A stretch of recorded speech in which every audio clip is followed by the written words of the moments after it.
Buenas tardes. En nombre del Consejo Académico de CISDE, les doy la bienvenida y las gracias por asistir al acto de apertura del curso académico 2024-2025. A continuación, procedo a presentarles a los miembros que conforman la mesa inaugural. El presidente de CISDE, el profesor doctor don Carlos González de Escalada Álvarez. Nuestro ponente, el excelentísimo señor general de brigada, don Santiago Juan Fernández Ortiz Repiso. Bienvenido, mi general. Doña Palma Díaz, directora del Área de Infancia y Familia de Fundación SAMU. SAMU es una entidad especializada en la atención sanitaria y acción social, que fue creada en 1981 por el coronel médico don Carlos Álvarez de Leiva. Hoy SAMU también es referente en la atención y acogida de niños y niñas migrantes. Cuenta con 43 centros en toda España y más de 1000 niños acogidos. Bienvenida, señora Díaz. Por último, doña Beatriz Lerín, directora de CISDE. Por último, nos acompaña don Juan Manuel García Reguera, consejero de Relaciones Institucionales de CISDE y profesor decano del claustro. A continuación, tiene la palabra el profesor doctor don Carlos González de Escalada Álvarez. Pues muchas gracias, Mónica. Hoy es un día muy feliz. Este año cumplimos 15 años en CISDE. Nacimos como un proyecto muy volcado en la formación relacionada con seguridad y llevamos 15 años dando guerra, si me permiten la analogía.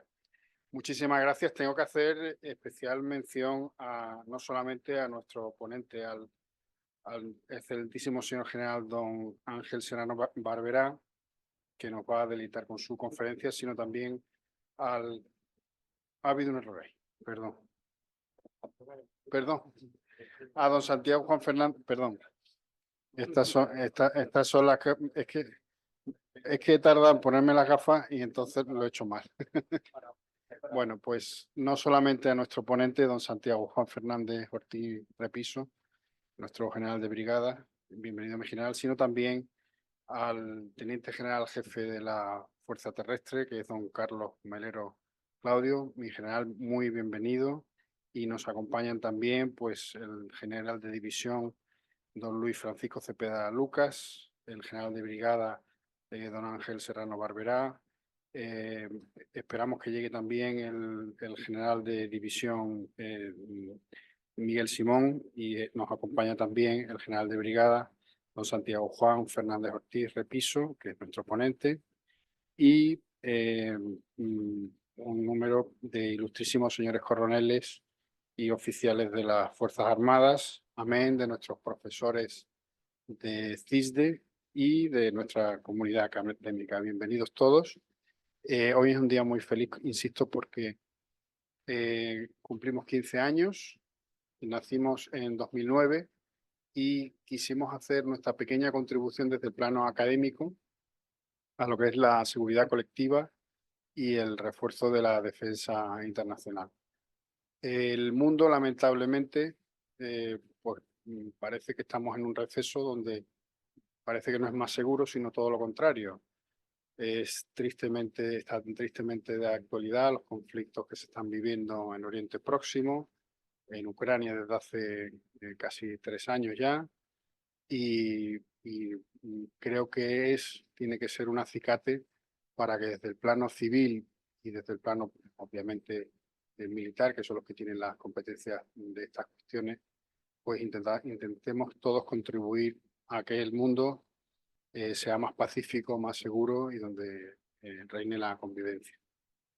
Los que estamos en este ámbito, pues creemos firmemente que ese es un propósito noble que hay que acompañar desde el punto de vista de la investigación científica y desde el punto de vista de nuestra capacidad académica. En este sentido, pues quiero darle la enhorabuena a todos los profesores, a todos los alumnos y a todas las personalidades que durante estos años nos han acompañado con su fidelidad a través de los cursos y a través de todas las cosas que hemos ido haciendo, incluyendo, bueno, pues nuestra área editorial, publicaciones científicas, conferencias, etcétera. Ha sido un verdadero lujo llevar a CIS de donde está en estos últimos 15 años, y ahora vamos a por otros 15. Muchísimas gracias por estar aquí y bienvenidos todos. Muchas gracias.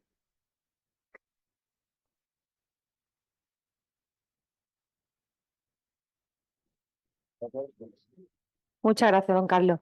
A continuación tiene la palabra la señora Palma Díaz. Buenas tardes. Antes de nada, quisiera agradecer la invitación a este acto a Beatriz Lerín, directora de CISDE, y a su presidente, don Carlos González de Escalada. Tanto don Carlos.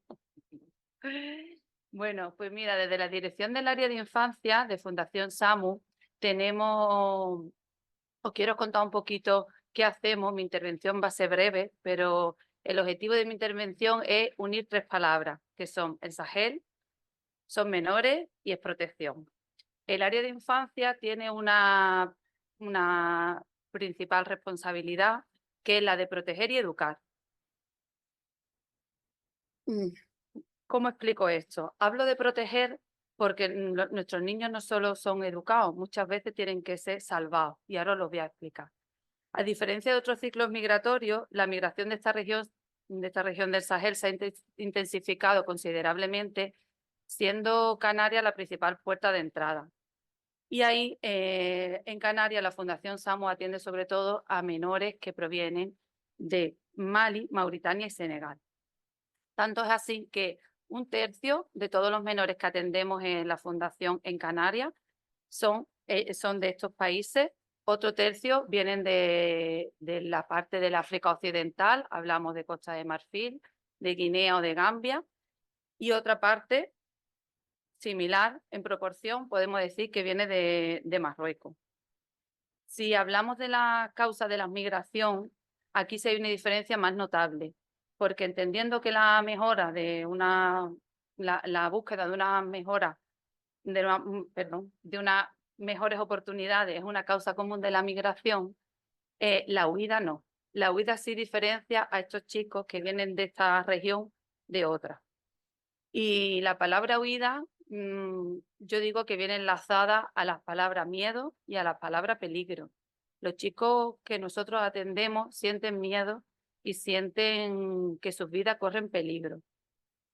Y además, eso se demuestra porque muchos de estos menores son víctimas de abusos infantiles. Hablamos de violación, hablamos de explotación, hablamos de extorsión, hablamos de pobreza, y todo ello va unido a un trayecto migratorio que suele ser bastante duro. Eso genera en ellos verdaderos traumas bastante severos que a veces nos cuesta intervenir con ellos. En SAMU hemos escuchado muchas historias que reflejan esta realidad que os cuento. En nuestra misión de proteger y educar, que comentaba al principio, la palabra proteger tiene un sentido más amplio, porque muchas veces esa protección implica sanar, significa curar, y a partir de ahí empezamos a trabajar. Entonces, ¿qué es lo que hace el área de infancia? Pues nos esforzamos en el desarrollo integral de estos menores. Ese desarrollo lo conseguimos rompiendo barreras lingüísticas y barreras culturales para que alcancen una plena integración. Trabajamos en su formación, en que se formen, en que adquieran competencias, le ofrecemos un apoyo emocional, en que desarrollen habilidades sociales, en que desarrollen su bienestar físico y de salud, para que alcancen a su mayoría de edad, que es cuando los dejamos de acoger, una plena autonomía que va ligada a una autonomía legal, que es la que le permite residir y trabajar. En definitiva, ofrecemos un espacio seguro donde puedan comenzar una vida llena de oportunidades. Esa es nuestra misión y creo que lo hacemos bastante bien. Muchas gracias.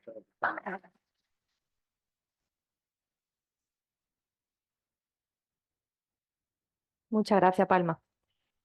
Seguidamente, nuestra directora, doña Beatriz Lerín, hará lectura de la memoria académica del curso 2023-2024. Bienvenidos. Bienvenidos y gracias por compartir esta tarde con nosotros.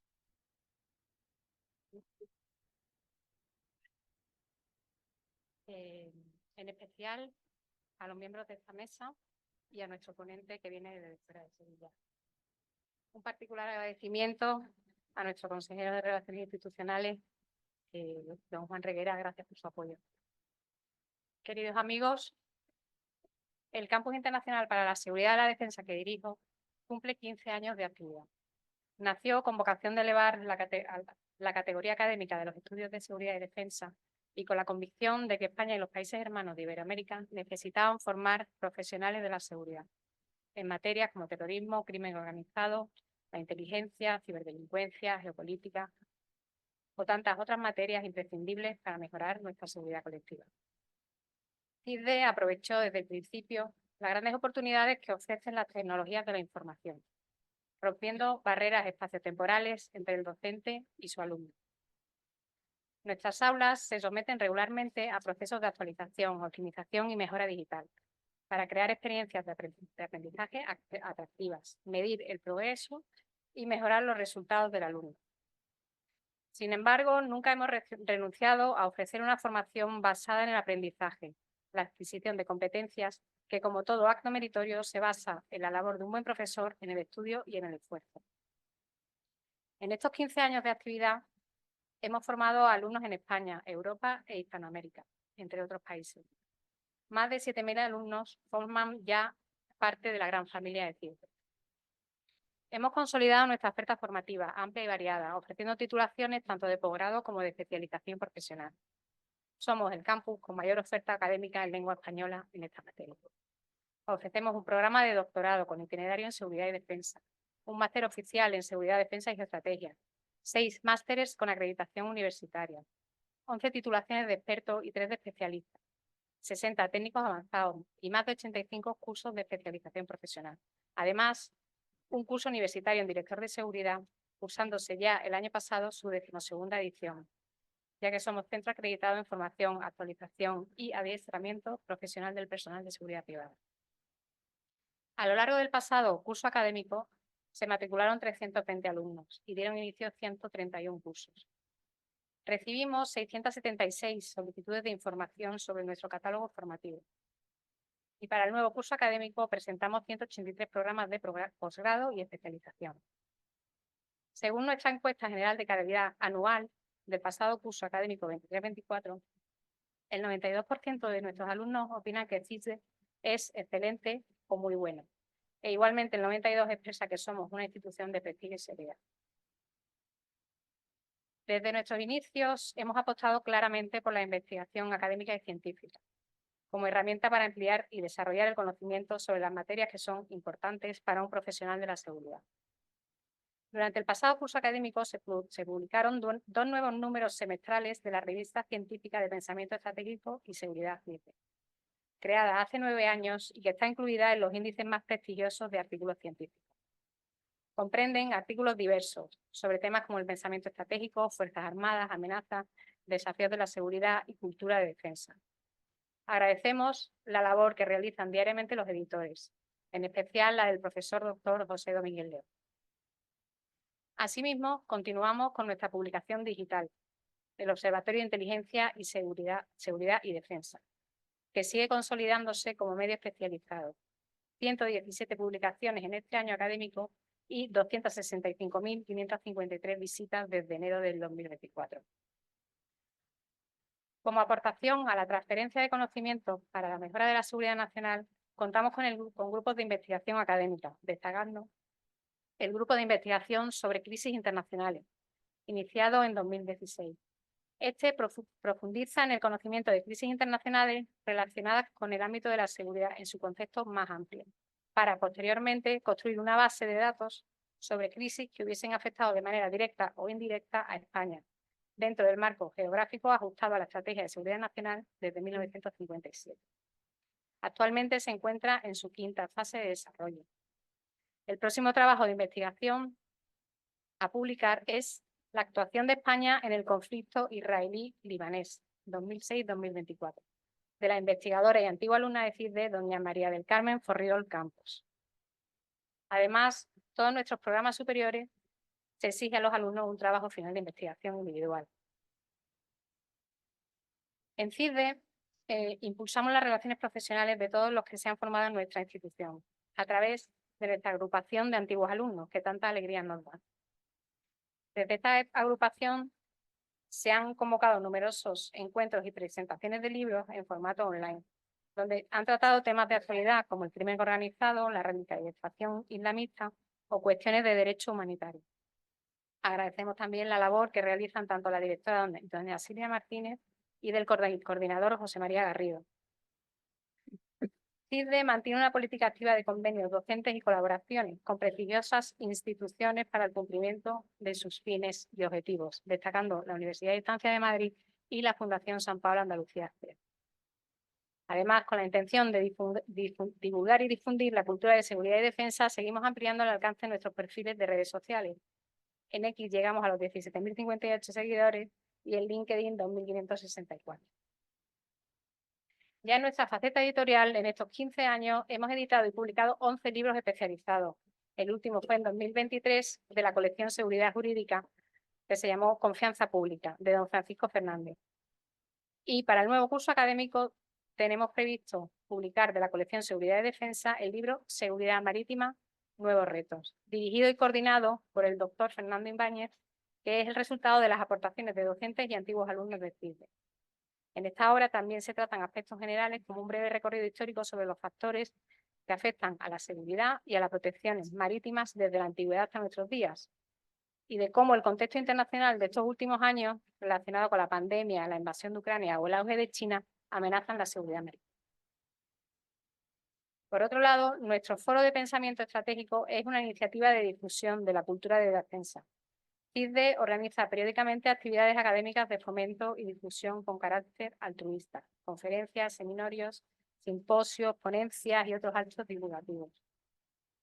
Gracias a este foro, desde las primeras jornadas nacionales de seguridad, defensa y estrategia en 2011, hemos celebrado decenas de eventos en los que han participado distinguidos ponentes.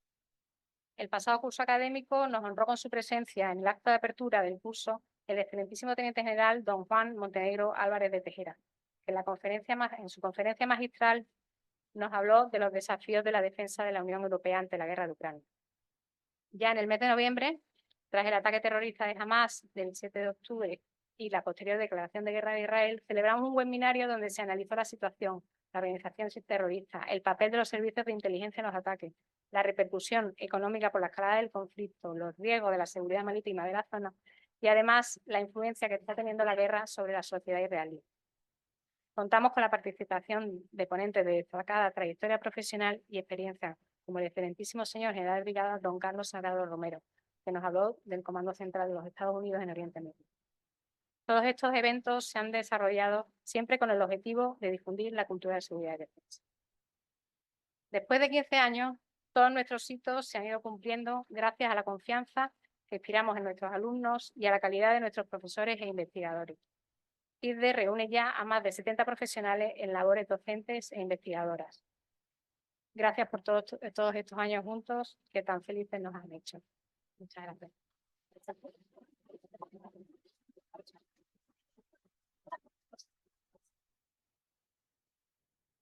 Muchas gracias, doña Beatriz. Con motivo de este solemne acto, CISDE ha querido reconocer el trabajo y esfuerzo de aquellos alumnos que han obtenido unos destacados expedientes académicos en los programas máster del presente curso. Hacen entrega de dichos galardones don Rafael Tejado Borja y don Francisco Javier Urueña Centeno. Los alumnos que reciben dicho reconocimiento son los siguientes. Don Ignacio del Estal Sánchez, por su destacado expediente académico en el Máster Internacional en Operaciones contra el Terrorismo Yihadista. Entrega galardón y diploma honorífico don Rafael Tejado, codirector del Máster en Operaciones contra el Terrorismo Yihadista.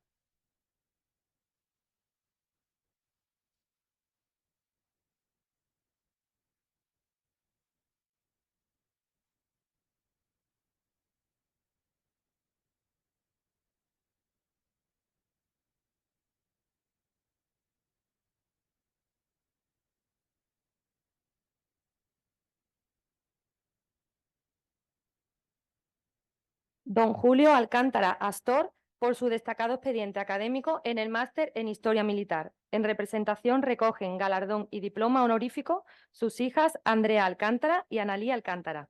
Entrega galardón y diploma honorífico don Rafael Tejado, director del máster de Historia Militar.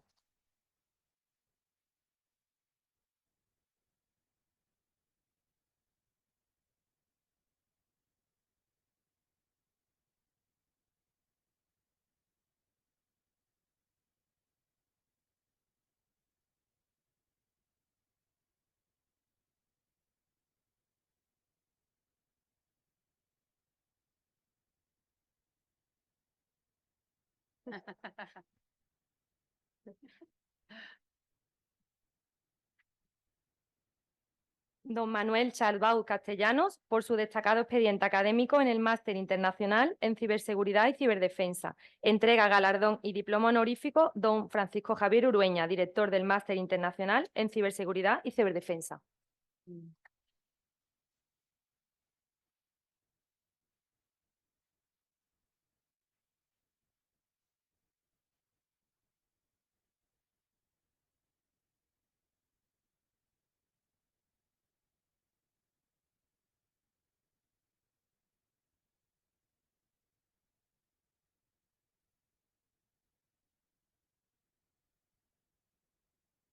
Seguidamente, don Juan Manuel García Reguera, consejero de Relaciones Institucionales de CISDE y profesor decano del claustro, les presentará a nuestro distinguido ponente.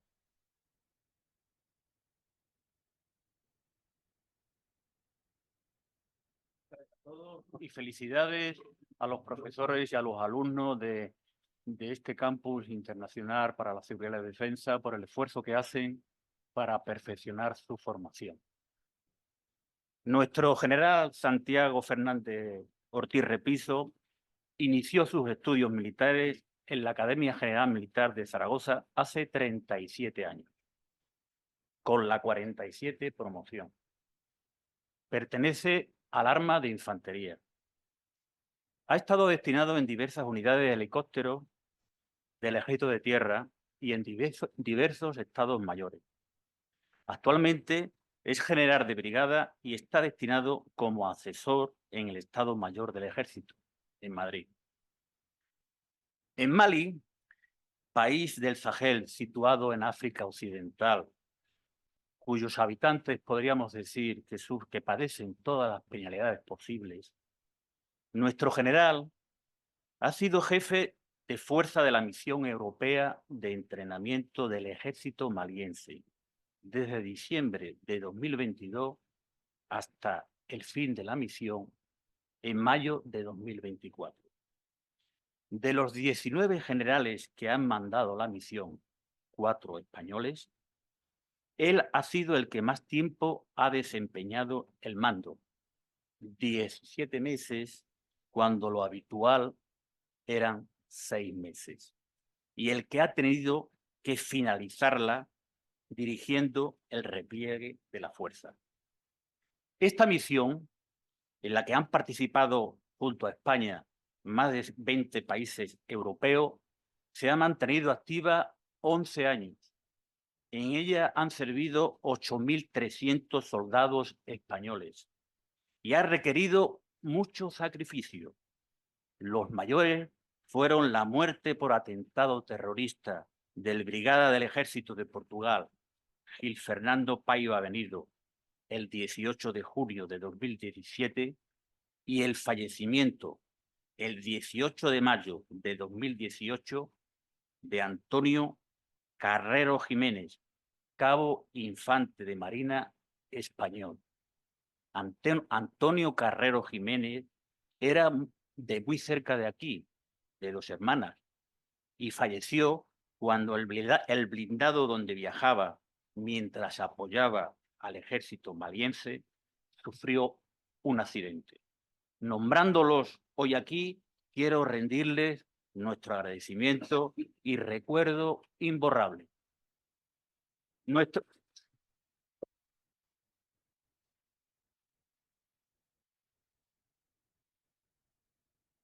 general, que no tuvo que sufrir de forma directa los lamentables sucesos anteriores, nos va a relatar a continuación su experiencia en esta misión en el Sahel, que según le he leído decir, ha sido una historia apasionante. Le ha implicado entender unas sociedades diferentes a la nuestra, donde muchas personas se esfuerzan para mejorar la situación en la zona y donde se continúa con la construcción de un proyecto de integración único en el mundo de la Unión Europea. Afirma nuestro general que conocer la complejidad de la situación en esta zona tan relevante para Europa es el primer paso para poder ayudarnos mutuamente. Pensaba acabar aquí mis palabras, pero creo conveniente decirle lo que le voy a contar a continuación. Cuando tuvimos confirmación de la participación del general Santiago Fernández Ortiz Repiso en esta actividad, me puse a buscar información sobre su trayectoria militar. Y cuando vi que estaba destinado de asesor de la máxima autoridad del Ejército de Tierra, le puse un WhatsApp al jefe del Estado Mayor del Ejército, el GEMI, y le dije que CISDE quería traer al general Santiago para que nos ilustrara sobre la situación en el Sahel. El GEMI me contestó rápidamente y me dijo, entre doble signo de exclamación, me dijo por WhatsApp, qué buen profesional y qué gran trabajo ha realizado.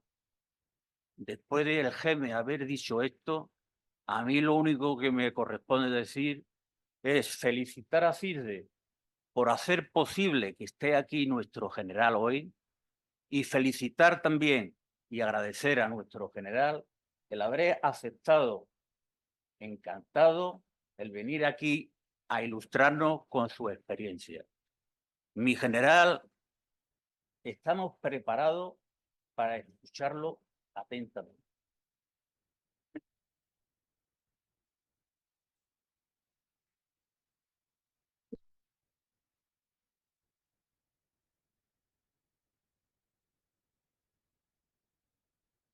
Se me oye, sí.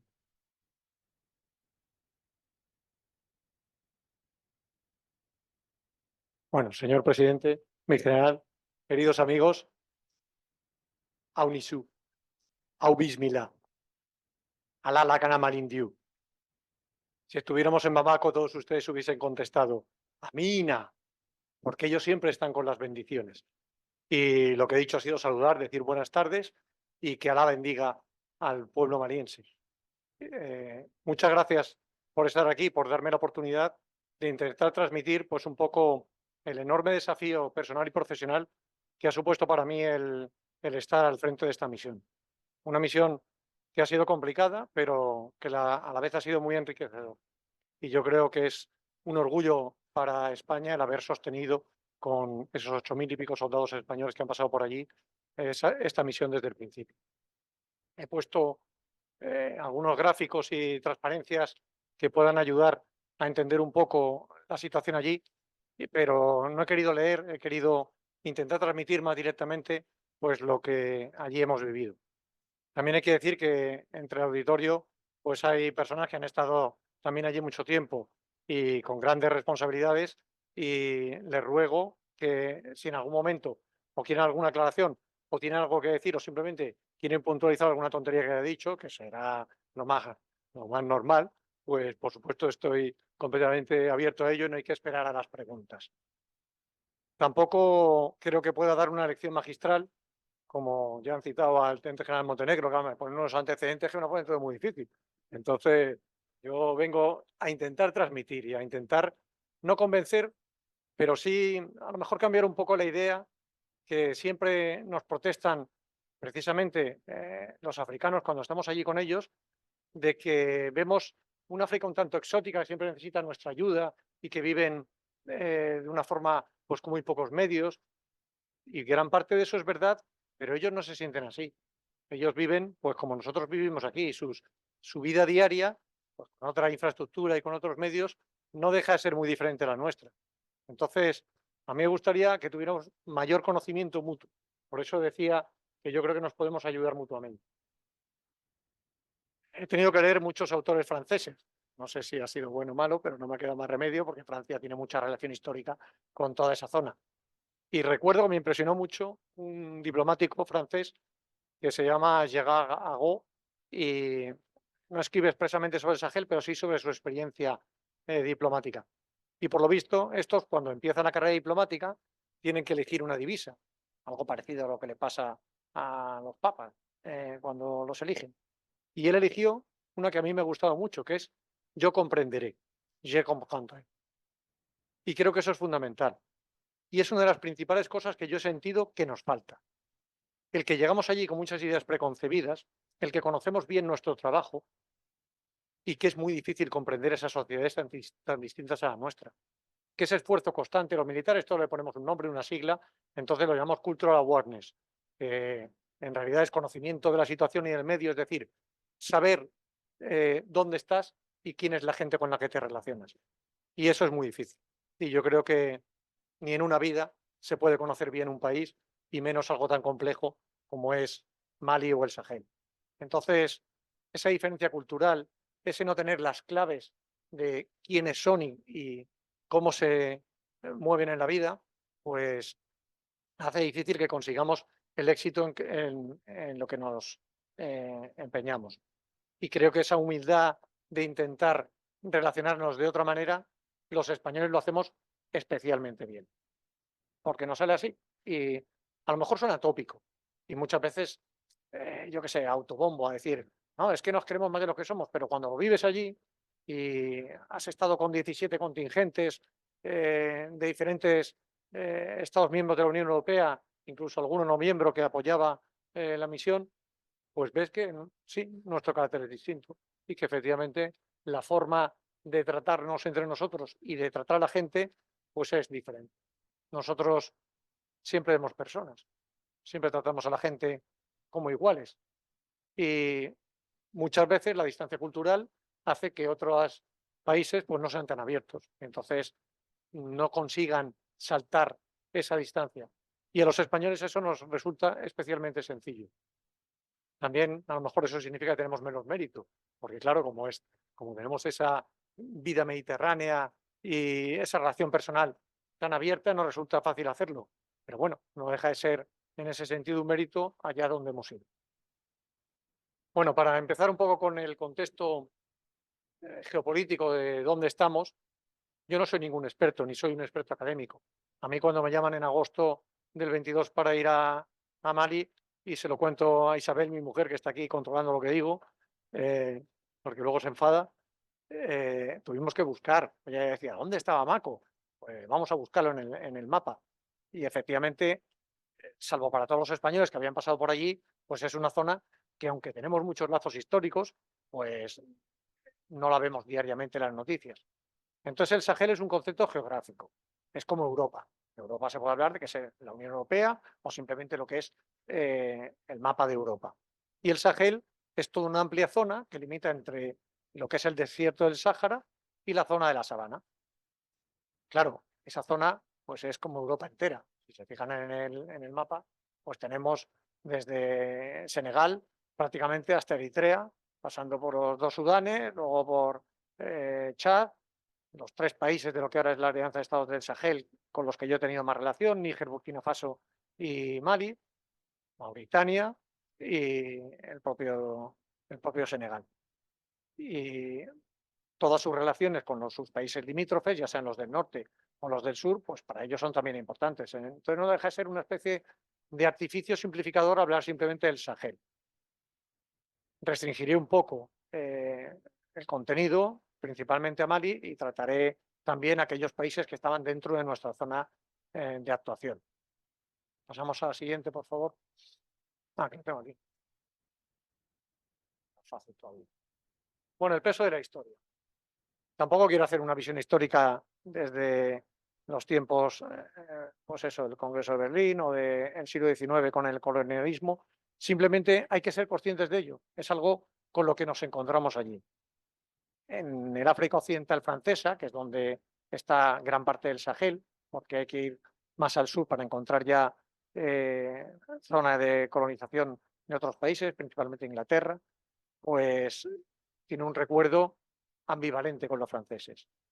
Yo siempre se lo decía a todos los militares franceses con los que he colaborado, incluso con los diplomáticos y toda la gente con la que he tenido contacto, que ellos estaban ahora peleados porque tienen efectivamente un estado de opinión general en todos los países de la zona que rechaza a Francia, pero se pelean, yo no sé si como hermanos, como si, no quiero decir padre e hijo, sino como hermanos, como si el francés fuera el hermano mayor y tiene un hermano pequeño que en el fondo es igual que él, que tiene el mismo orgullo de ser maliense que el francés tiene orgullo de ser francés, que tiene la misma organización estructural de lo que es el Estado y la administración, que han tenido una relación tan directa, que han estado tan juntos, que están peleados como dos hermanos, que en el fondo, pues claro, no se han peleado con los chinos, porque los chinos ahora están con ellos por el interés, pero realmente, o con los rusos, pues allí hay un avión diario, además lleno, que es que no cabe un alfiler, París-Bamako. Y no hay avión diario a ninguna otra capital europea. Y por supuesto el avión diario a Moscú, pues no, ni está ni se le espera, ni a Pekín, ni a ninguno de los países donde ahora están buscando influencia. Entonces, yo, claro, desde fuera es fácil juzgarlo porque estás menos implicado emocionalmente, que es lo que nos pasa a los españoles. Pero yo veo esa relación, pues, que viene de la herencia del pasado, pero como hermanos que están enfadados y que cualquier día se reconcilian. Bueno, el proceso de independencia ellos también lo tienen muy presente. Estos se independizan en el año 60, primero con una federación con Senegal, que duró 2 años y que luego se separaron. Eso en el caso de Mali. Y en el caso de todos los países de la zona, pues son los años 60, alguno un poco más tarde, más turbulento como Argelia, o más afrontando la democracia, como Senegal, que siempre dice que es el único país que siempre ha estado en democracia, pero para ellos es algo que siguen teniendo vivo pues porque está muy reciente en su memoria este proceso de independencia. Hay una cosa curiosa que siempre a mí me impresionaba. Ellos tienen, los malienses me refiero, muchas veces cuando diga ellos, no me refiero a Sahel, me refiero a Mali, que es donde está con este tiempo. Pues tienen una relación especial con Alemania, porque fueron el primer país del mundo que reconoció la independencia de Mali en 1960. Claro, cuando uno mira, no fue la Alemania actual, fue la República Democrática Alemana, la RDA, y no lo reconoció porque tuvieran un especial lazo con los malienses, sino para fastidiar a Occidente. Porque claro, como eran del bloque soviético y estos eran de influencia soviética, pues fueron los primeros que levantaron la mano para decir Mali es independiente, pues para pinchar. Pero claro, eso lo ha heredado la actual Alemania y en el imaginario maliense no hay RDA, ni RFA, ni nada de eso, son los alemanes. Y los alemanes siguen con la medalla colgada y la influencia que da eso, porque la da, de haber sido el primer país que le reconoció. Y el embajador alemán, bien que explotaba esa faceta. Bueno, otra cosa, he querido poner también un plano de África, un plano físico, porque es fundamental. Los militares siempre vamos al plano. Yo no sé si las nuevas generaciones con esto de los móviles y el Google están perdiendo un poco el estudio del plano y verlo todo en su conjunto. Pero en la zona del África Occidental y la sabana, pues está el río Níger y cuando uno va a ver los accidentes montañosos, la zona en la que nos movemos, las fronteras no tiene sentido. Toda línea recta fronteriza, que no sea un río, que no es recto, que sigue el terreno, pues es que es artificial. En Europa las fronteras se han decantado a base de siglos y normalmente con muchas guerras. Todavía tenemos una comisión hispano-lusa de nuestro centro geográfico, el Ejército de Tierra, que va a delimitar los hitos de la frontera con Portugal. A pesar de Schengen, de la Unión Europea y todo, seguimos teniendo una comisión para delimitar fronteras. Y nuestros conflictos fronterizos históricos en toda Europa. Imaginen en África. Imaginen fronteras de miles y miles de kilómetros basadas en un acuerdo de descolonización y de independencia que era tutelado. Es verdad Esto fue en los años 60 y ellos siempre protestan de las fronteras, porque no las pueden controlar, porque son muy grandes, porque han separado a etnias que son nómadas y que ahora tienen una frontera por en medio. Y yo les preguntaba a los maríes y les decía, ¿y por qué no las habéis cambiado? ¿Por qué desde el año 60, si las fronteras son tan artificiales, no tienen sentido y separan cosas que no existían y que han sido al albur de los intereses europeos? ¿Por qué siguen igual? O sea, que es que muchas veces también ellos tienen un discurso muy victimista en esto, que yo entiendo perfectamente, no lo han podido cambiar porque son intereses que son muy difíciles, pero que tampoco debemos dejarnos llevar por ese afán de que toda la culpa ha sido del pasado y del colonialismo. Pero la verdad es que las fronteras están ahí y tienen su relevancia. Otro factor que yo creo que es muy relevante es la inmigración. Y la inmigración en África y en la zona que nos ocupa, pues más del 90% está dentro de África. Esas líneas nos llega un porcentaje muy pequeño, que son los que realmente se lo juegan todo, los más emprendedores, los que su familia más esfuerzo ha puesto para que puedan llegar hasta Europa. Pero el resto, y muchos refugiados internos dentro del país o en la zona, pues lo que hacen es irse a los sitios más cercanos. La segunda ciudad de Mauritania es un campamento de refugiados en la frontera con Mali. Y Mauritania tiene 5 o 6 millones de habitantes. Es un país pequeño, gigantesco en cuanto a superficie y pequeño en cuanto a la población. Con lo cual, les afecta a ellos muchísimo más que a nosotros. Cuando ellos te lo cuentan, y ellos tontos no son, tienen la misma, el acceso a Internet y las cifras lo tienen igual que nosotros.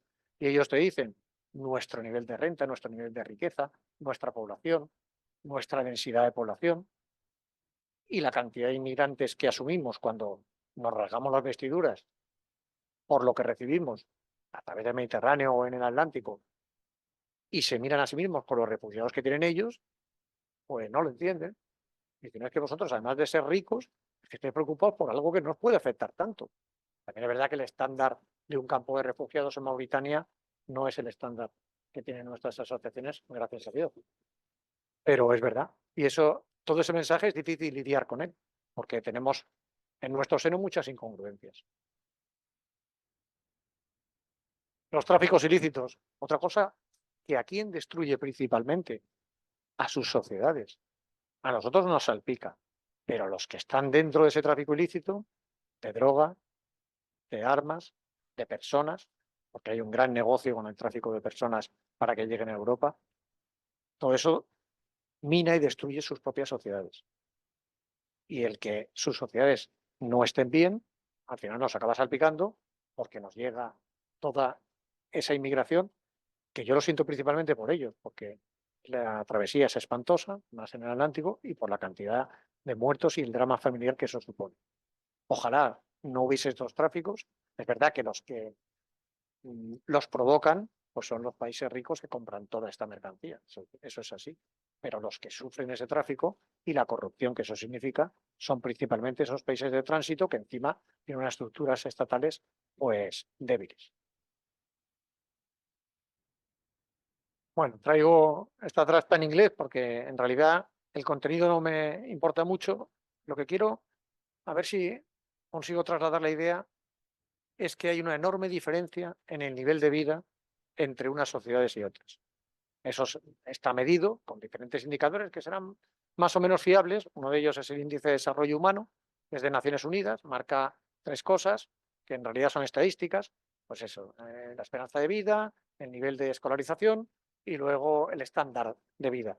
Entonces, cuando vemos aquí que tenemos una enorme disparidad.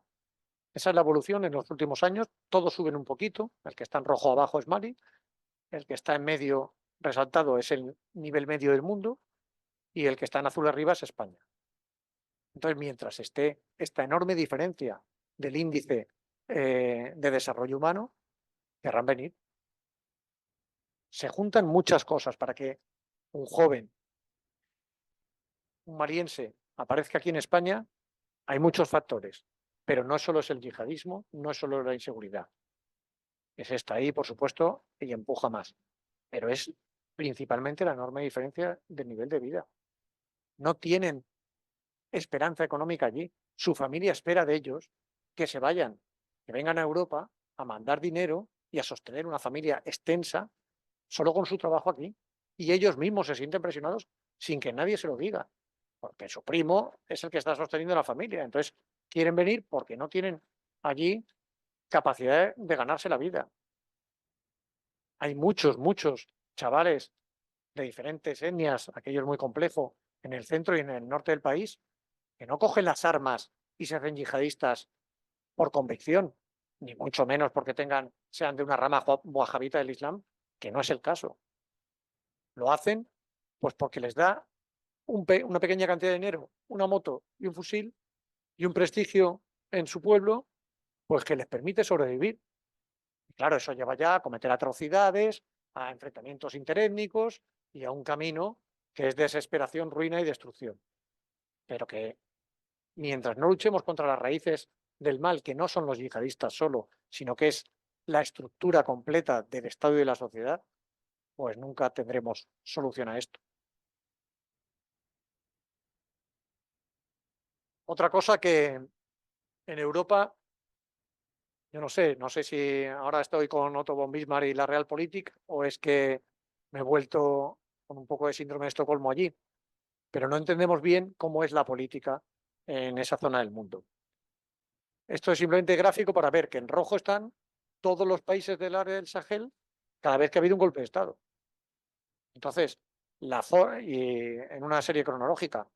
Entonces, que si ustedes ven alguno en verde todo el rato, pues no lo hay. Siempre hay golpes de Estado. Es continua el cambio. ¿Por qué? Pues porque no tienen un Estado de Derecho allí. La democracia, desde mi punto de vista, exige previamente tener un Estado de Derecho consolidado. No se puede tener un sistema democrático del tipo que sea representativo, directo, si no hay primero un Estado de Derecho consolidado que permita que esa democracia sea real, que haya un censo, que haya las condiciones para poderla ejercer. Entonces, como no existe esos estados que puedan controlar su propio territorio, que no tengan corrupción, que tengan ese Estado de Derecho, pues no puede haber una transición democrática constante en cada país. Y el hecho es que no los hay. Entonces, descalificar continuamente a un gobierno, llamarlos junta porque porque provienen de un golpe de Estado, pues a lo mejor no es la forma más inteligente de actuar con esa zona. Yo no digo que no tengan que tener democracia, y ellos mismos la quieren. Porque cuando tú hablas con los malienses, por supuesto que no quieren vivir en una dictadura, pero tampoco quieren vivir en una democracia falsa en que se vota y se dice que con esa votación se ha conseguido la democracia y saben, ellos mismos lo sienten que no es cierto. Bueno, ¿qué ha querido hacer la Unión Europea en esta zona? Porque la pregunta siempre es fácil analizar las causas de los conflictos, la situación geopolítica, pero cuando llegamos al ¿y ahora qué hacemos? Eso es muy difícil. La Unión Europea, para mí, la idea es buena. Y que no consigamos el objetivo no quiere decir que la idea no sea buena. Allí teníamos 3 misiones diferentes. La delegación de la Unión Europea, una suerte de delegación diplomática. Como la Unión Europea no es un Estado, pues no es exactamente un embajador, pero es una delegación diplomática. Una misión civil que pretendía apoyar el desarrollo de las estructuras civiles del Estado, ya sean policía, fuerzas y cuerpos de seguridad del Estado, el sector de la justicia, fundamental para un Estado de Derecho. Y esa misión sigue, se llama EUCAP, European Union Capabilities, y ya digo, en el sector civil. Y luego la misión militar, pues para hacer lo mismo, para apoyar a las Fuerzas Armadas malienses, de forma que como allí es necesario reforzar a las fuerzas y cuerpos de seguridad del Estado, pues para que tuvieran la capacidad de dar seguridad en todo su territorio. Yo no digo que primero seguridad y luego democracia, no digo eso, digo que hay que tener todo a la vez. Si no hay seguridad, no puede haber elecciones, no puede haber democracia, no puede haber ese Estado de Derecho. Entonces, ¿qué se ha intentado? Hacerlo todo. Y ya digo que no es fácil, pero al menos se ha ido allí con esa idea, con muchos fallos, con muchas cosas que mejorar, pero ese intento de hacerlo global, desde mi punto de vista, es lo único que puede alcanzar objetivos a largo plazo. Bueno, los 11 años que ha citado antes Juan sobre EUTM Mali, pues yo me gustaría es una sensación agridulce. Yo cuando fui para allá, las órdenes que tenía a toda costa son sencillas para un infante, que es la defensa sin idea de retroceso, que es permanecer. Y he estado año y medio diciéndole a nuestra gente cada vez que desplegaba, cuando lo recibía en mi despacho, uno a uno, les decía, ¿para qué estamos aquí? Para permanecer. Hay que permanecer para algo, para cumplir nuestra misión, para seguir con ese apoyo a las Fuerzas Armadas malienses. Y no hemos permanecido. Para mí no es ningún mérito haber cerrado la misión. Es más, lo siento como un fracaso personal y profesional. Pero a la vez, yo estoy muy orgulloso. Yo creo que hemos cumplido de sobra la misión. Y los españoles más. Y creo que nuestra sociedad y todos ustedes se pueden sentir orgullosos de los soldados que han pasado por allí. Y además lo digo de verdad. Hubo un momento en Kulikoro que nos tuvimos que ir, tuvimos que abandonar la base que teníamos allí. Alguno estaba allí mandándola, he visto muchas fotos. Y fue una pena. Y cuando nos vamos, la situación estaba muy enrarecida desde el punto de vista político. Pero nos organizaron una fiesta típica maliense, un campo de fútbol y tal. Y la organizó todo la población civil. Había políticos, estaba pues el jefe del departamento, el alcalde, pero estaban de testigos. Eran los jóvenes del pueblo, todos nuestros traductores, los de las escuelas, los que habían estado con las actividades de apoyo civil que hacen las Fuerzas Armadas españolas. Allí no había ni una bandera europea, eran todo banderas españolas. Allí la gente, las palabras que se sabían eran en español. Y eso lo publicaron en la televisión maliense y era un orgullo.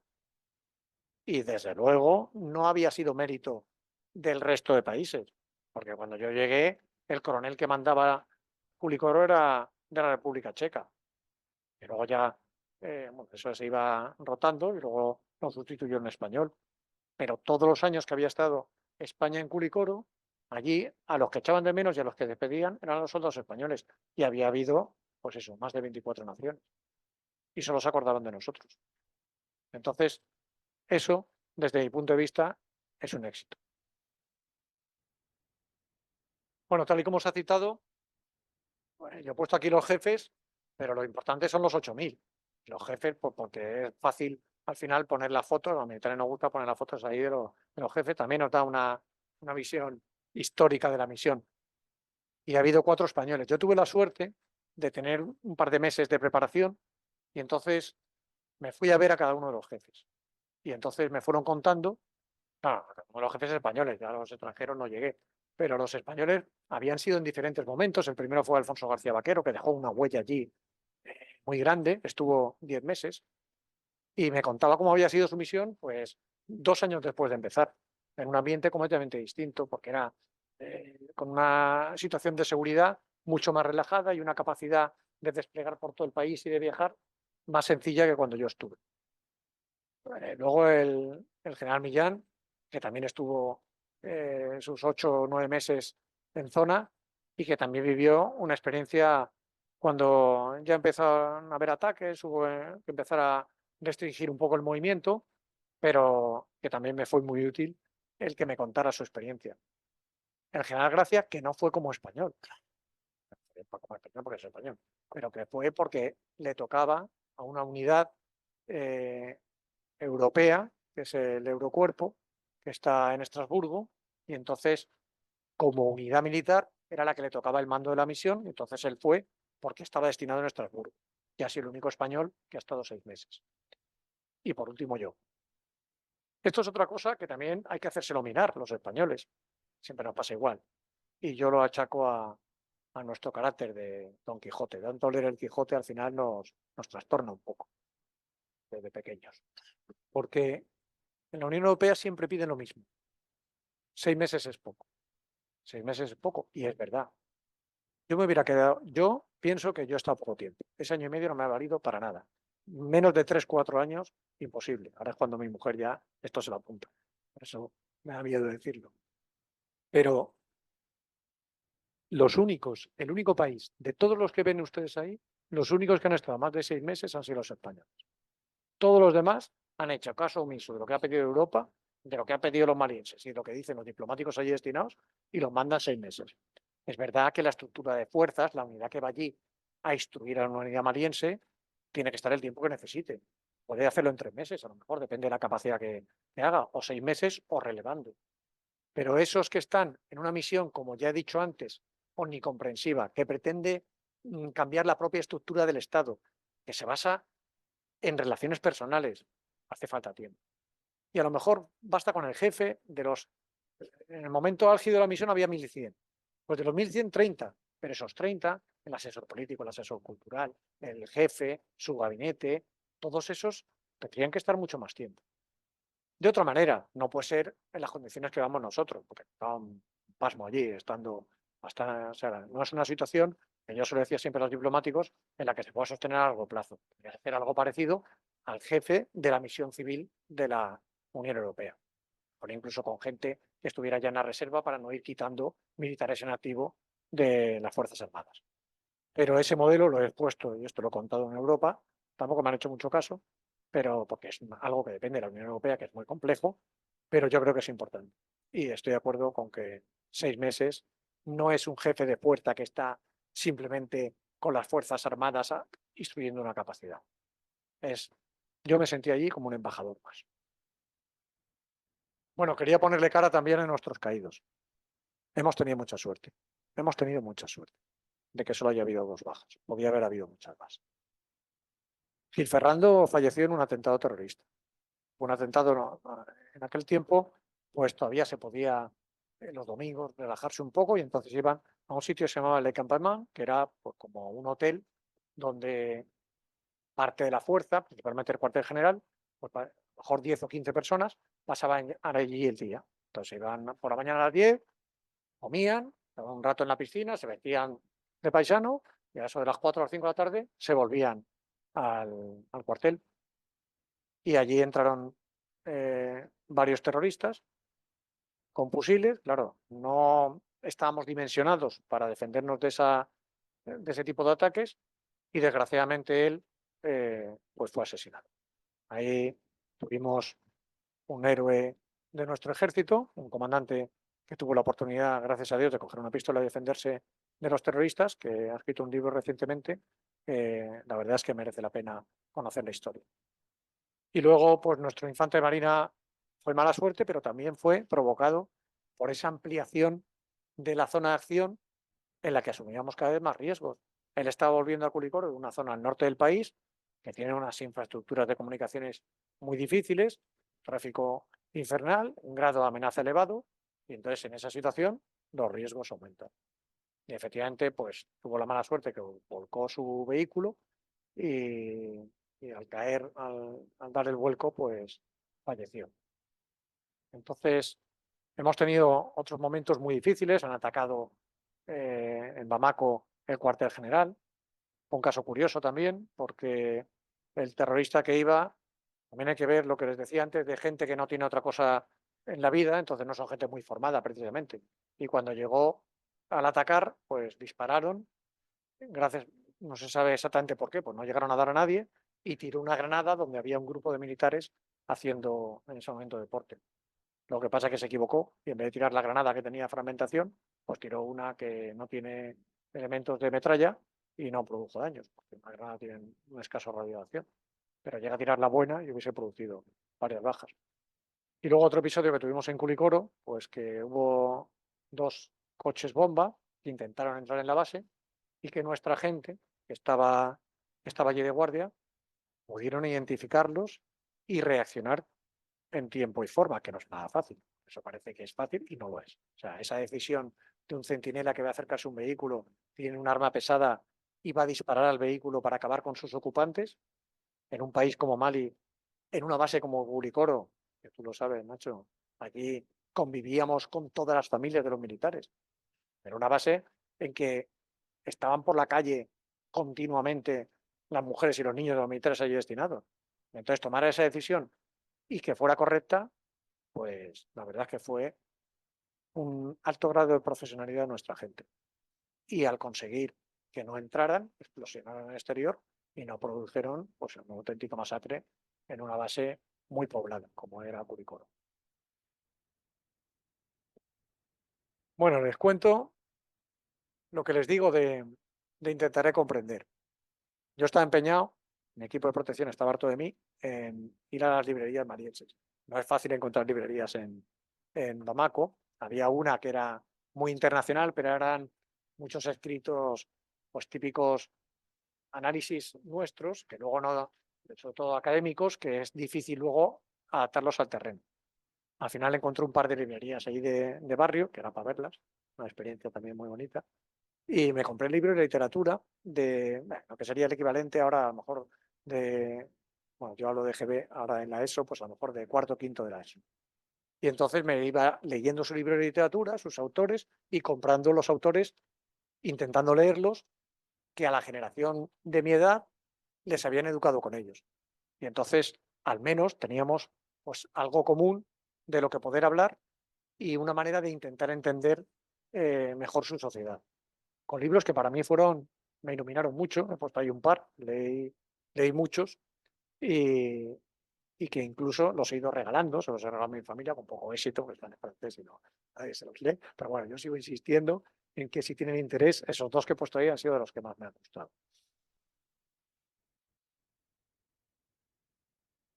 Comprender a los militares malienses, pues no es fácil, a mí me resulta muy difícil. Me resulta muy difícil porque era una prueba constante. Cuando llegamos, empecé a mandar cartas a todos los embajadores y a todos los malienses y al jefe de Estado Mayor de la Defensa maliense, general Umar Diarra, que es el que está en la fotografía, pues le pedí entrevistarme con él y le dije que si podía, quería ir a saludar al jefe de Estado Mayor del Ejército, al jefe de Estado Mayor de la Gendarmería, de su armada no, porque no tiene, pues está en Níger, pero del Ejército del Aire. Y entonces me dijo sí y me convocó en una reunión en que estaban todos los jefes de todo el ejército maliense, con él, y yo con mi coronel Curro Cherino, mi asistente militar y mi jefe de gabinete. Y el modo en que se lleva la reunión es muy importante. Y a mí nadie me lo había enseñado. Y a mí lo que me transmitió el checo, el general Hasala, con el que hice el relevo, no fue nada de esto.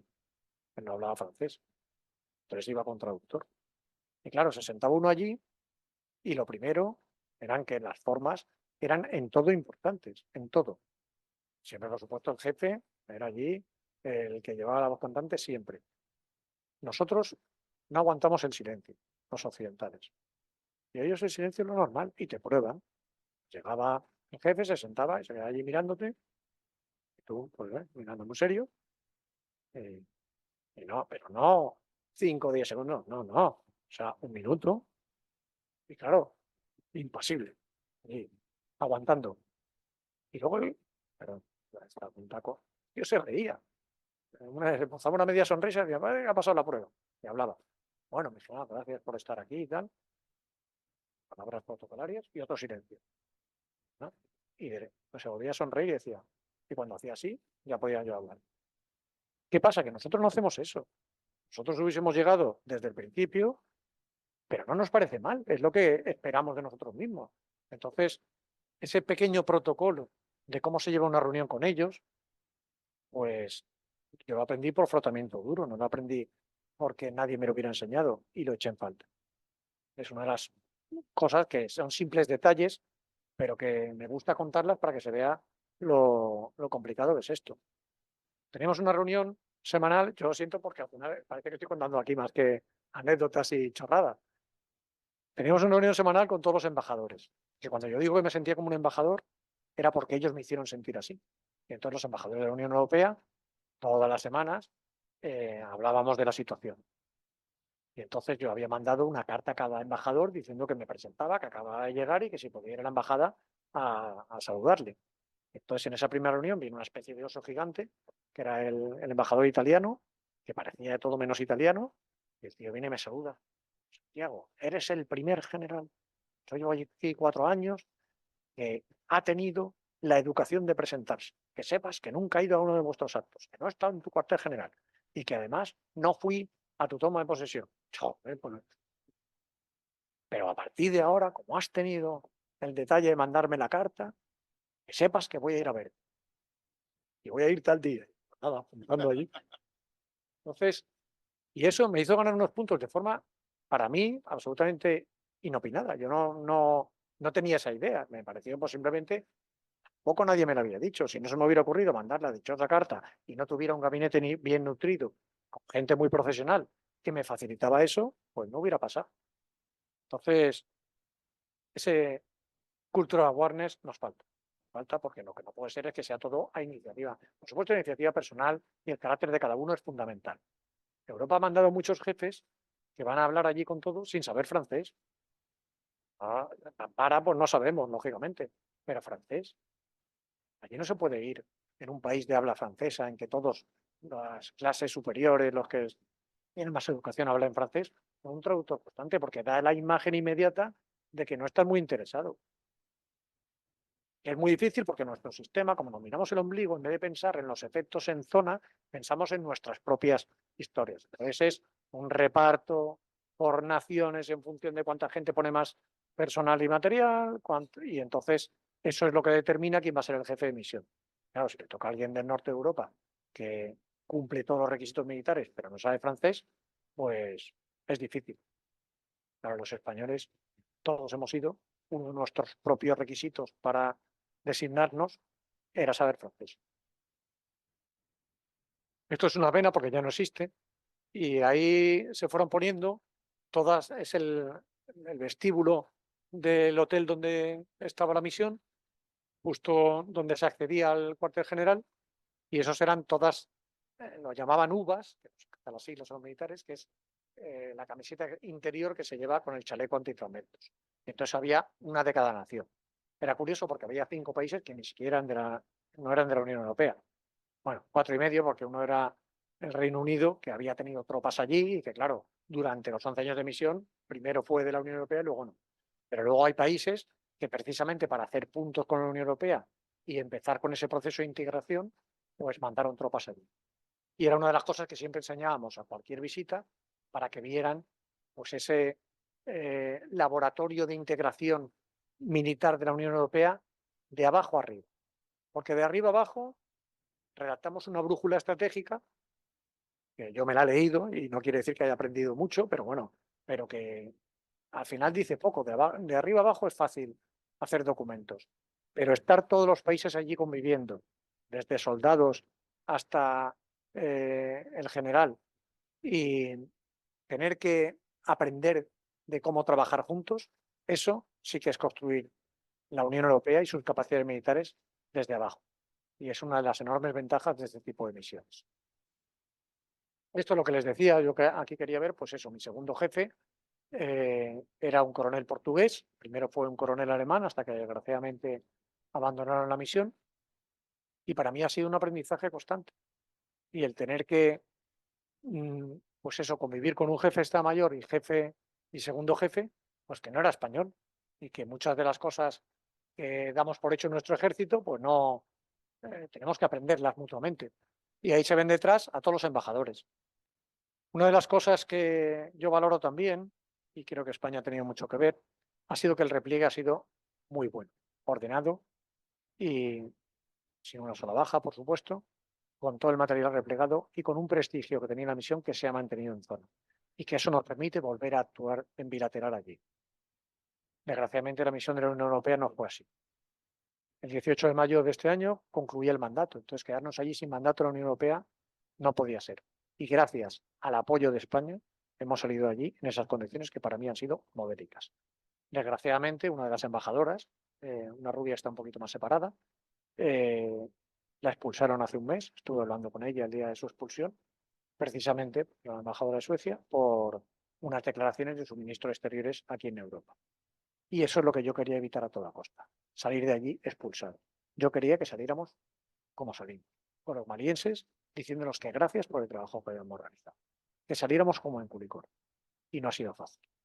Y el mérito lo tiene España principalmente. Bueno, esto es más de lo mismo, lo que hacemos los españoles. Todos estaban allí por los españoles, porque esto lo organizaron los de los equipos en la misión. Está todo repartido y hay responsabilidades europeas y responsabilidades de las naciones. El apoyo que nosotros llamamos cívico-militar, CIMIC, es responsabilidad de las naciones, no de Europa. Entonces esto lo hacía cada nación. ¿Qué pasa? Que cuando yo estuve era España.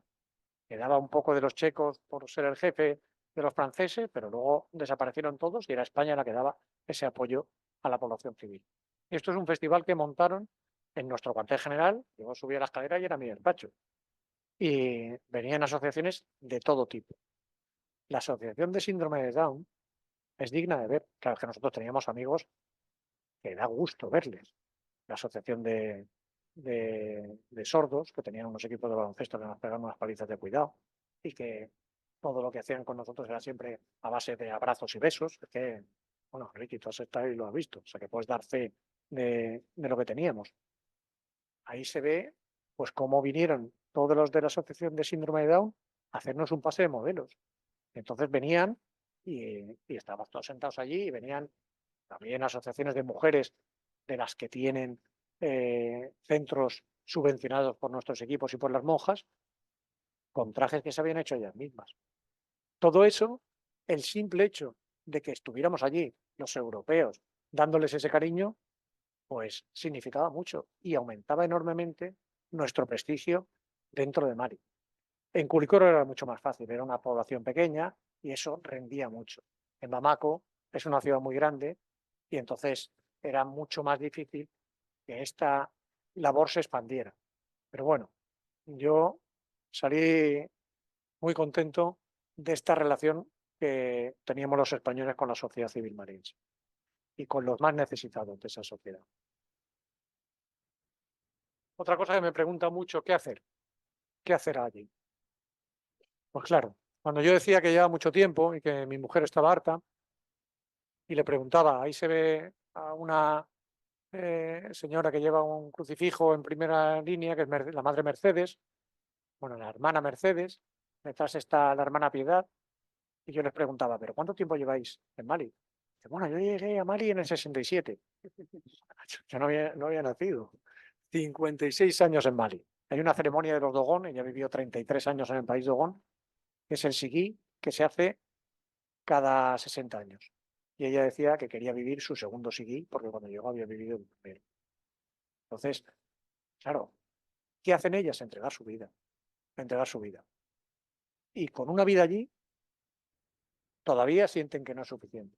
Entonces, ¿qué podemos hacer? Pues seguir con esa visión integral y ser humildes en nuestros objetivos y pensar que esto no tiene, la misión no ha fracasado porque no hayamos conseguido acabar con el terrorismo, con la inestabilidad, que esto no funciona así. Y ese ejemplo de vida que nos daban pues, todas las congregaciones con las que teníamos más contacto es con el que yo me quedo.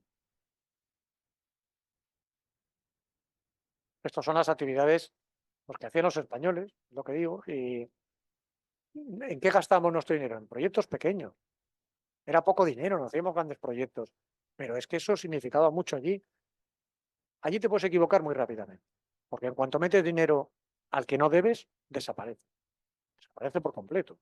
Hemos, no nosotros precisamente, pues pagado a lo mejor 30 televisiones de gigantescas, LED y tal, para un colegio, porque habían convencido a nuestros equipos de otro país que era necesario. Y cuando luego, 6 meses después, iban los españoles, que les tocaba heredar el control de lo que se había hecho, allí no había ni un televisor en ningún lado. Entonces, ¿de quién nos podíamos fiar para que nos dijera dónde realmente se necesitaban las cosas? De las monjas. Y todo esto, ahí se ve a Piedad, eran centros principalmente de promoción de la mujer. Todos centros de promoción de la mujer. Y muchos muy difíciles. Las de María Inmaculada tenían 95 chicas de entre 16 y 24 años, que eran todas pues, de las etnias y clases más bajas, y lo que les enseñaban era simplemente a limpiar las casas y a tener un centro de repostería y un centro de costura. Pero eso les cambiaba la vida. Una de las fotos que han puesto era en la guardería de esas niñas, que tenía más de 70 niños. Pero claro, entre 16 y 24, estas ya han tenido un montón de hijos, empiezan muy, muy jóvenes. Entonces, y me acuerdo, uno de los primeros impactos que tuve fue comiendo con esas monjas, porque nos contaban una historia de una niña que allí es ilegal casarse antes de los 15. Si es con 15 tiene que tener permiso familiar, que significa el padre de familia, y a los 16 ya deja de casarse. tienen poligamia, hasta 4 mujeres. Y entonces vino una alumna que tenía 15 años, pues llorando porque la iban a casar como cuarta esposa. Ya digo que estas mujeres, las cuartas esposas son las que no le hacía otro remedio a la familia, y estas mujeres que no tenían muchos medios. Y la iban a casar como cuarta esposa de un hombre muy mayor. Y se lo dijo a las monjas llamaron a la familia, hablaron con el padre, le dijeron que, hombre, pues que la niña era joven, que aunque era legal si lo autorizara, que pensara que ella no quería y tal. Bueno, ahí quedó la cosa. Y unas semanas después vino la niña muy contenta, feliz. Ya no me casa. Bien, tal. Menos mal. Sí, sí, lo hemos hablado. Y mi hermana, que tiene 13, ella no tiene ningún problema y se va a casar ella. Entonces, cuando queremos hacer un bien, no es fácil. Por eso hablo de ese conocimiento de la situación que haga que sepamos qué estamos haciendo, que muchas veces pues creemos que tenemos la solución a un problema y no la tenemos. Bueno, esto ya es un poco menos personal y más referido a la misión, pues para hacer ver cómo hemos intervenido militarmente en los conflictos. Libia para ellos ha sido un desastre terrible y siempre lo cuentan. La intervención de Libia fue un completo error. ¿Por qué? Porque es verdad que terminó con un régimen dictatorial que era Gaddafi, pero desató el tráfico de armas y la vuelta de combatientes experimentados que no sabían vivir más que del combate de Libia, que se fueron expandiendo por todas las zonas fronterizas de Níger, Burkina Faso y Mali al norte por Argelia. Entonces lo hablan como un verdadero desastre para ellos. Que desde el punto de vista de un militar de fuerzas terrestres, lo que demuestra es que todo es, ahora nos gusta llamarlo, multidominio, que siempre tenemos que intervenir con todos los medios, que una operación meramente de bombardeo aéreo, lo único, o sea, no produce efectos duraderos en el terreno, que hay que combinarlo con intervenciones terrestres, y nos llevando de conflictos actuales en los que no quiero entrar, por supuesto. Luego hemos tenido despliegues complejos, principalmente franceses, con operaciones como Serval, Barkhane y Takuba, que han tenido, pues los franceses perdieron 55 soldados en Mali, luchando por Mali. Con lo cual, su frustración al ver el rechazo maliense es plenamente comprensible. Pero también tiene sus aristas, porque es una intervención puramente militar. Y la intervención puramente militar sirve, al principio, sirve para alcanzar un mínimo de seguridad que impida que caiga el Estado. Pero no puede ir más allá de esos objetivos, que muchas veces, cuando leemos los planes de lo que nos exigen a los militares en una operación, es que eso va a ser muy difícil de alcanzar. Y luego está ese enfoque que digo que me parece más correcto de la Unión Europea, pero que exige mucha paciencia, mucha visión realista, mucho conocimiento de la situación allí y mucho tiempo. ¿Sirve de algo lo que hacemos allí? Pues depende cómo lo queramos analizar. Si ustedes me ponen la situación en 2010, donde había empresas, y tengo un amigo maliense que tenía una empresa aquí en España que daba unos viajes magníficos a toda la parte de Tombuctú, a las piraguas por el Níger, a Yené, al país de Ogón, a pasar a las arenas en Tesalit, al Festival de las Arenas. Todo eso es imposible hacerlo ahora. Y en el 2010, ese plano que les pongo ahí lleno de atentados terroristas estaba vacío. Entonces, la cosa ha ido peor, sí. ¿Eso significa que hemos fracasado? Desde mi punto de vista, no, porque esto no es un buen indicador del éxito de una misión. Hay una base de datos que todo el mundo emplea, se llama ACLED, y está de moda, que lo que hace es ir poniendo una hoja de cálculo georreferenciada y tal, todos los atentados terroristas que suceden en fuentes abiertas, fuentes que son sesgadas todas. Entonces, cuando cogemos esa base de datos, la ponemos sobre un plano y vemos esto, parece que es que estamos fracasando. Y ya digo que el problema son nuestros indicadores. Otra cosa relevante son las características europeas. 27 países. Cada vez que se decide algo en Bruselas, cuando protestamos y rajamos de la estructura de Bruselas, ellos siempre dicen lo mismo, son los estados. Son los estados. Y hay 27. Yo tenía que constantemente convencer a un comité infernal de 27 representantes estatales que eran los dueños del dinero. Y no se pueden imaginar los quebraderos de cabeza que nos ha dado.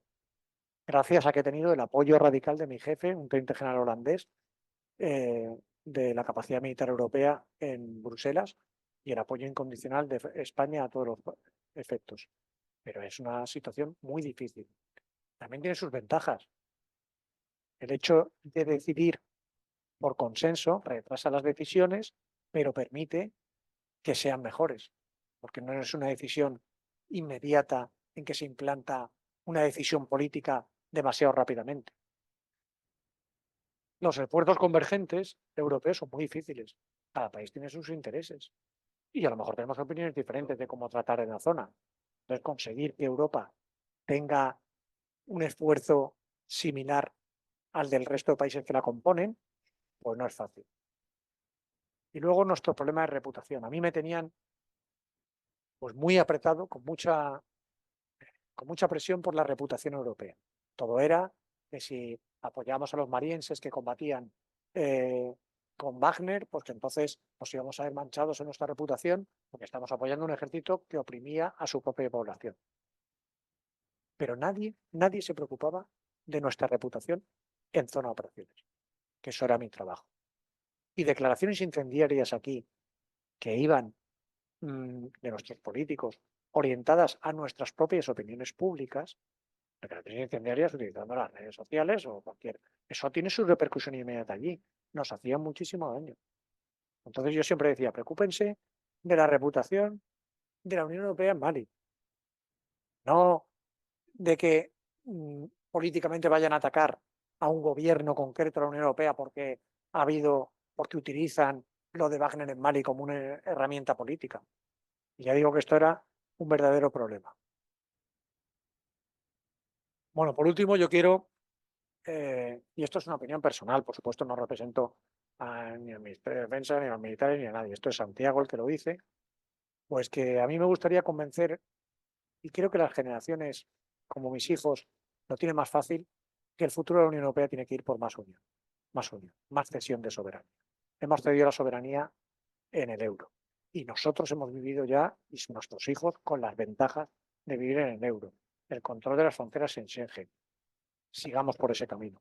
Vayamos a la integración de las Fuerzas Armadas Europeas. Superaríamos por completo el riesgo de tener conflictos entre nosotros. ¿Por qué no ha habido conflictos a partir de la Segunda Guerra Mundial? Pues desgraciadamente ahora vemos un renacer de los nacionalismos en Europa y si estudiamos la historia ha sido un auténtico desastre. Pero si no tenemos ejércitos propios y los hemos mutualizado, pues no vamos, igual que ahora no podemos hacer una depreciación de la peseta cuando nos van las cosas mal y protestamos porque Alemania controla el euro, bueno, ahí estamos, con la seguridad de una moneda fuerte. Vayamos a una integración europea mayor.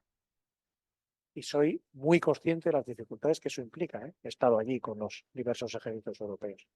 Pero veo para el futuro de nuestros hijos, de un futuro en paz en la Unión Europea, tan importante esto, que de verdad creo que tenemos que buscar.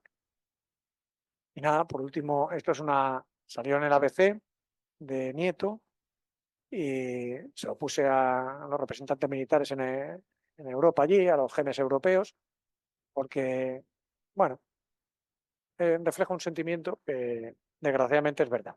Cuando ahora digo que más Europa, más integración militar, pues también tiene que ser pues un poco menos sujetos al enorme peso burocrático, que por otra parte es también asegura pues, que no hay corrupción y que se mantiene el Estado de Derecho. Así que hay que hacer siempre un balance ahí entre una cosa y otra. Pues nada, muchas gracias por su atención. Siento haber volcado mucho mi experiencia personal en lugar de un análisis más geopolítico, pero no he podido evitar hablar de mi libro como Paco Umbral. Muchas gracias.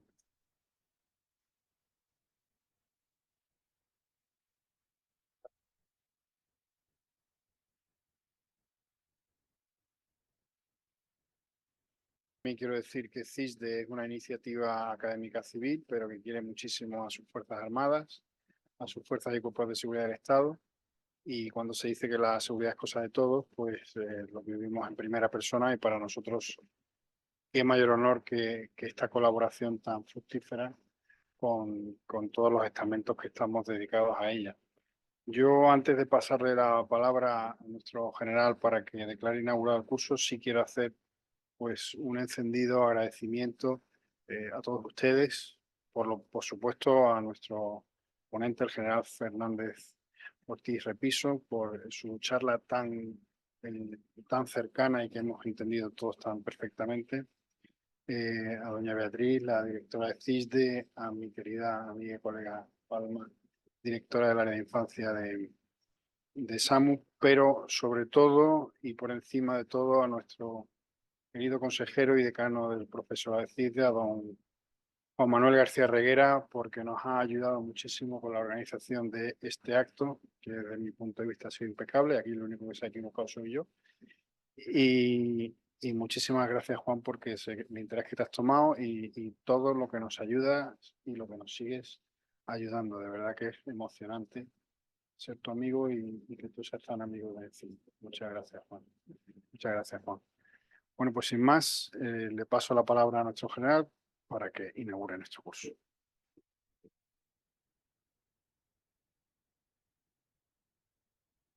Mariense. Queda inaugurado el curso 2024-25 del Campus Internacional de Seguridad y Defensa.